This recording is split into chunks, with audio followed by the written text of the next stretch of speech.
You wake up on a cold, damp floor. It smells like rust and the sea. Your headphones are still in. They're playing a voice that sounds almost like yours, but not quite. Something is breathing. Not beside you, but inside your head. You push yourself up. Machines sit in the dark around you. Red lights blink slowly, but not together. Not like they're supposed to. It's like they're copying your heartbeat, but not from now, from yesterday. You touch the floor. It trembles, cold and wet under your hand. You turn your head and see an old mirror in the corner. You look for your reflection, but it's not there. Only a soft shape, a blur, like someone erased you. You stand up, even though you're not sure you're really here. A hallway stretches out ahead. The walls are covered in cracked mirrors. Each mirror shows a piece of your life. Your childhood, a hospital hallway, an empty chair at a funeral. Your funeral? Maybe? You step forward. The floor ripples like water. Your footprints appear behind you. But something's wrong. They're walking toward you, not away. Stay. Stay. A sound rises from another room. A soft voice whispering, "Stay. Stay." Then clicks. Fast. Sharp. Like bugs crawling over wires. You follow it. Inside, a tape recorder spins, but there's no tape. The ceiling is covered in barnacles. They pulse like stars. One bursts. A drop of salt water hits the machine. Suddenly, the hiss turns to breathing. Then, laughter. It sounds like your dad, but something's off. Too smooth. Too slow. Like the memory is pretending. You reach for the plug, but the cord is wet. Warm. It moves.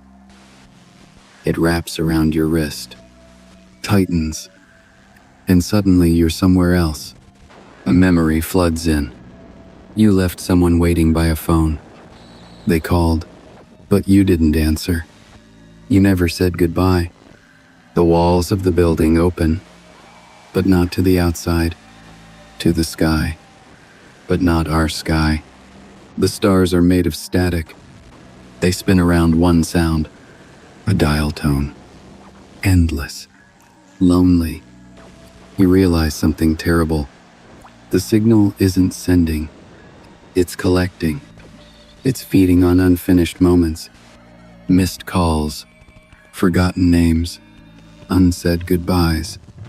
You hear a loud pop inside your head. White light.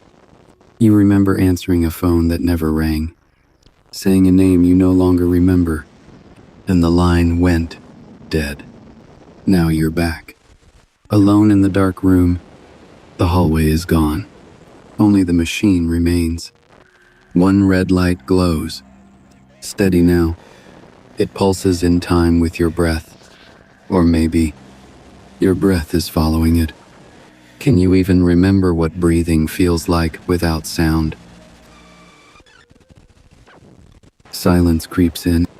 The light above dies. Everything goes black. Then, footsteps. Wet. Slow. Walking toward you. The earbuds whisper. Just one word. Gone.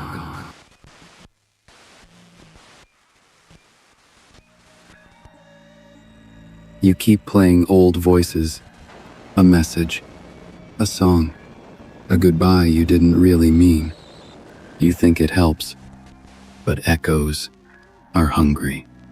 Every time you listen, it takes something from you. The sound gets sharper. The memory gets louder, until it starts living your life for you. One day, you'll forget what's real, and the echo will answer for you. There's only one way to stop it. Take the earbuds out. Let the silence come. Breathe. Just once. For yourself. And if the past calls again, let it ring. Let it fade. You don't owe it anything. I'm watching from the place where signals go to die. Where stories break free. Where voices let go. If you ever press your ear to the wire again, if you ever speak to the ghosts, remember, I'll be waiting at the end of the signal. Until next time.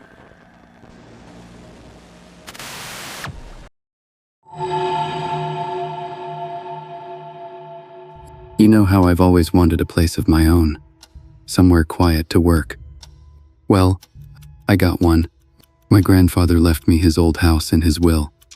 It's this big, lonely Victorian at the end of a dead-end street. The catch was I had to live in it for a full year. It seemed like a dream come true. A free studio and home. I should have known, nothing's ever really free. The first thing that got me was the clocks. I walked in that first day, all those sheets covering the furniture like giant ghosts, and I heard it. Tick-tock, tick-tock, from the grandfather clock in the hall. I pulled the sheet off, and there it was, this beautiful dark wood thing, its pendulum swinging like a steady heartbeat. Then I found his wristwatch on the nightstand in the master bedroom, still ticking away. Even the little kitschy kitchen clock, this tiny strawberry thing, was counting seconds. I just figured the lawyer must have come in and wound them all. You know, a nice gesture. It felt thoughtful, not creepy, at first. The real kicker was the smell. That first night, I was unpacking my suitcase in the master bedroom, his old room, and this wave of pipe tobacco and mint just washed over me. It was so strong, so him, that I actually spun around and said, "Hello?" The room was empty, but the smell hung there for a full minute before it just faded away. My skin went cold. It felt less like a memory and more like a greeting. Weird stuff started piling up after that. A few days in, I was messing with the old landline phone, this beige rotary dinosaur. The second I plugged it in, it rang. I just about jumped out of my skin. I picked it up, my heart in my throat, and all I heard was this wet, raspy breathing. Then a whisper. It sounded like Samuel. That was his name. I slammed the phone down, my hands shaking. When I checked the cord, it was all frayed and chewed through. It shouldn't have even had a dial tone, let alone been able to get a call. I started looking through his things after that, trying to find some kind of logic, some reason. He was a stranger to me, really. But in his study, in the bottom drawer of his desk, I found a stack of my school photos. Every single one, from kindergarten to graduation. He was never around, never sent a card. How did he even get these? And tucked into my 5th grade picture was a note, in my own messy kid handwriting. It said, "I had a bad dream about the man with the nice smell." I don't remember that dream at all. Finding that note in his house, though, it felt like he'd stolen a piece of my childhood I didn't even know was missing. It wasn't just one thing anymore. It was everything. All the time. I'd push his heavy leather chair neatly under his desk, and an hour later, it'd be pulled out again. The cushion dented like someone had just been sitting there. The strawberry clock would be fast by exactly 23 minutes. I found out later that was the time he died. And that smell, it would follow me from room to room. Once I saw a shadow, dense and solid, like a man slide across the living room wall and vanish into the hall. When I went to look, the house was empty, but the grandfather clock was chiming, even though it was the wrong time. Then it got personal. I was working in the study, my back to the door, and I got that feeling. You know, when you know, just know, someone is watching you. The air got heavy. I turned around slowly, and the door was open just a crack, and in that dark slit, I saw a single, pale eye staring right at me. It wasn't angry. It was curious, assessing, like I was a new piece of furniture he was deciding whether he liked. I screamed and fell over my chair. By the time I got up, it was gone, but the smell of his tobacco was so thick I could taste it. I finally broke and went up into the attic. I had to know. It was a mess up there. Except for one thing. A huge, intricate model train set of this very house. And the street. And he'd taken the roof off the little model house. You could see inside every room. All furnished. In the tiny master bedroom, a little figure was lying in the bed. And standing in the hallway was another figure, painted a ghostly gray, watching it. On a desk nearby was his journal. The last entry. God. It said, "A house is a body. Its walls are skin. Its wires are nerves. I will not leave. I will become a new pulse in its walls. The next one to live here will simply be the new blood circulating in my veins." Scared. I lost it. I scrambled down those attic stairs, my only thought to get out. To just run. But the front door was locked. The deadbolt jammed shut. The windows wouldn't budge. My phone had no signal. The landline started ringing that shrill, endless ring. The lights began to flicker, and in the strobing darkness I saw him, a tall, gray silhouette at the end of the hall, just standing there between me and the back door.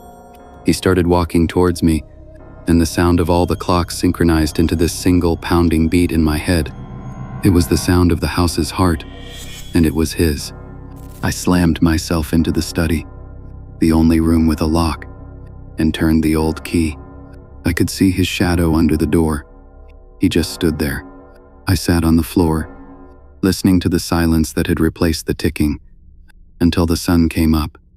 When I finally worked up the courage to open the door, he was gone. The front door was unlocked.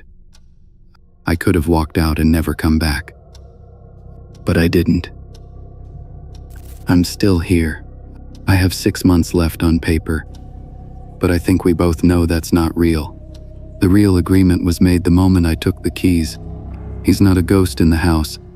He is the house. And I'm just the life he allows to happen inside it. I hear his footsteps pacing upstairs most nights. The smell of tobacco comes and goes. We have an understanding now, a routine. And that's the most terrifying part, I think. I'm getting used to it. The other day I smelled my own shampoo and it seemed strange to me. This silence, his clocks, his presence. It's becoming my normal. Sometimes I look in the mirror and I'm not sure who I expect to see looking back. I think the inheritance wasn't the house. It was him. And I'm starting to worry that when the year is finally up, I won't be the one who gets to leave. I'll just be the one who finally, completely blends in.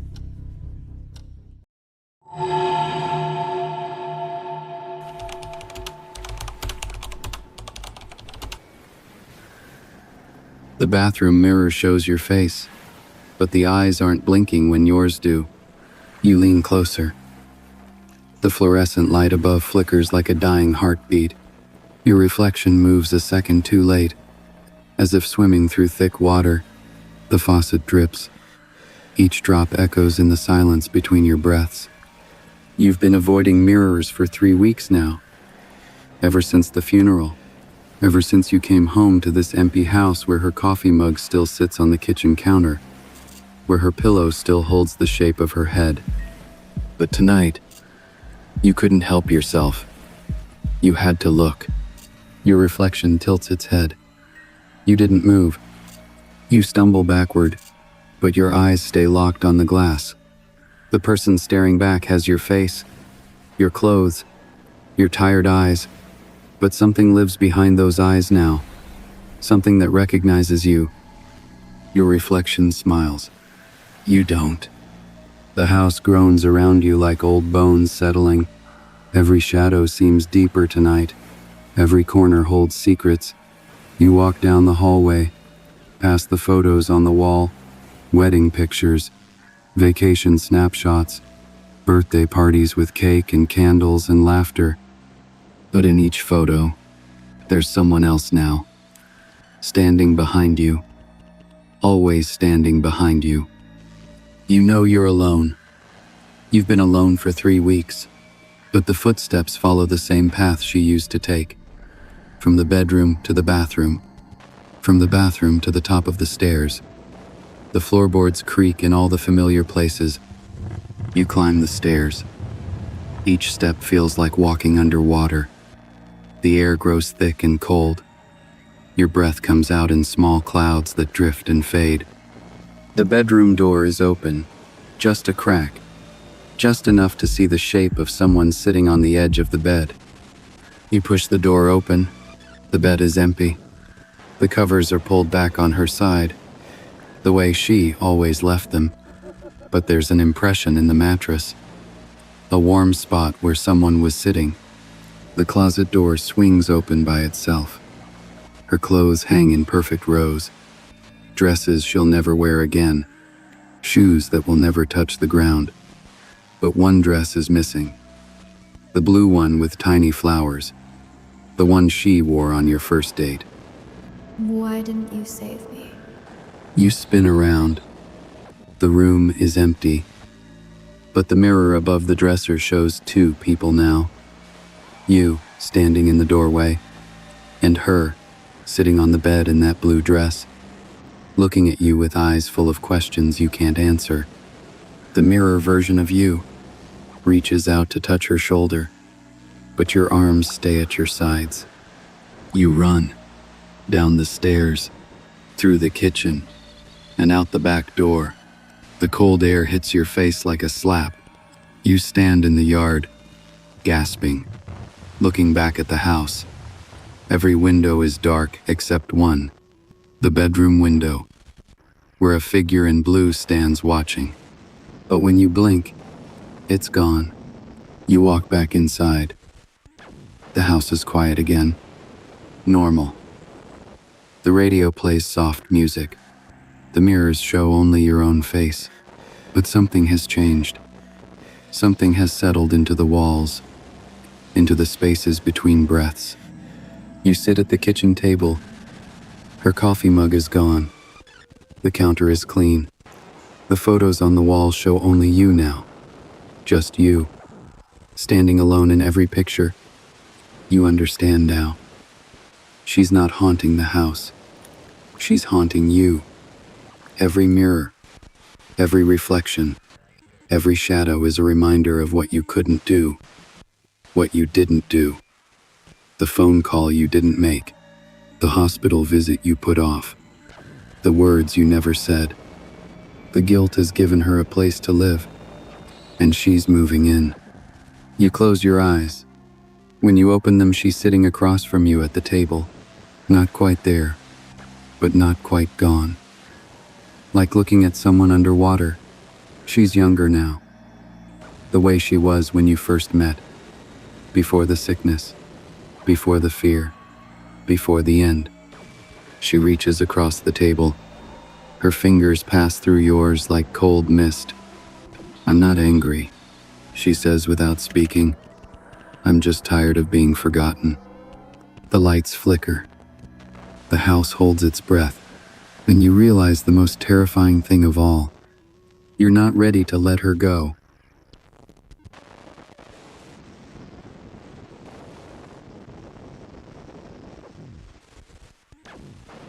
Grief is a mirror that shows us who we really are, not the person we pretend to be, but the frightened child who believes love means never letting go, who thinks remembering is the same as honoring, who carries the dead like stones in their pockets, growing heavier with each step. The man in this story made his guilt into a prison. He fed his pain until it grew teeth, until it learned to wear her face and speak with her voice, until it became more real than the love they shared. This is what happens when we mistake suffering for loyalty, when we believe that healing means forgetting, when we're so afraid of moving forward that we invite the past to move in with us. But here's what the mirror doesn't show. Love doesn't live in guilt. It lives in the choices we make each day, the kindness we offer, the way we honor those we've lost by becoming the people they believed we could be. The dead don't want to be carried. They want to be remembered. There's a difference. One weighs you down, the other lifts you up. So when you see your reflection acting strange, when shadows seem too long and mirrors show more than they should, ask yourself, what am I holding on to? What am I afraid to release? The answer might surprise you. The man in the story had a choice. He could feed the ghost with his guilt, or he could starve it with forgiveness. He could keep her trapped in his pain, or he could set her free with his healing. What would you choose? The mirror remembers everything, but it only shows us what we bring to it. Change what you carry, and the reflection changes too. Remember, the dead rest easy when the living learn to breathe. Until next time. I'm not done with you yet.